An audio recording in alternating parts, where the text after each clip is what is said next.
लाडकी बहीण योजना नको, आम्हाला रस्ता करून द्या अशी मागणी केली जाते। नाशिकच्या येवला तालुक्यातील महिलांनी तशी मागणी केली आहे।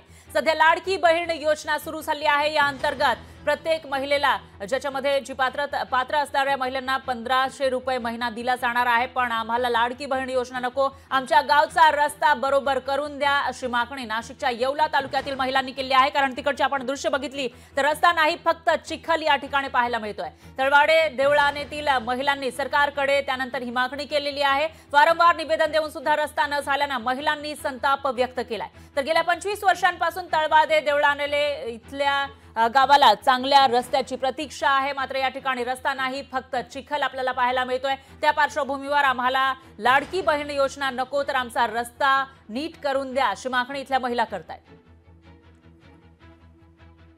आमची मागणी आहे, आम्हाला तो सरकारचा पगार नाही लागत, आमचा लाडक्या बहिणीचा पगार आम्हाला नाही लागत, आम्हाला नाही पाहिजे तो पगार। आमचा देवळा रोड येतो, आम्हाला क्लिअर पाहिजे।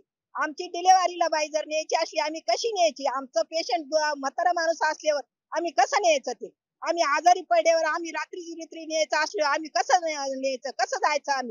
आम्हाला एवढीच विनंती आहे का आम्हाला हा रस्ता आम्हाला क्लिअर करून द्या। मुख्यमंत्र्यांकडे आमची मागणी अशी आहे, आम्हाला लाडक्या बहिणीचा पगार नकोय। आम्हाला 25 वर्षापासून आमचा रस्ता चिखलाचा आहे, आम्हाला तो झालाच पाहिजे। आमचे मुलं बाळ शाळेत जातात, आमचे पेशंट नेता येते नाही। आमची म्हातारी आज 15 दिवसापासून घरात पडेली, आम्हाला गाडी चालवता येत नाही। आम्हाला तेवढा रस्ता झालाच पाहिजे। रस्ता जर नाही झाला आम्हाला रस्त्याची लोकशाही मराठी ऐका, पहा, जागरूक रहा।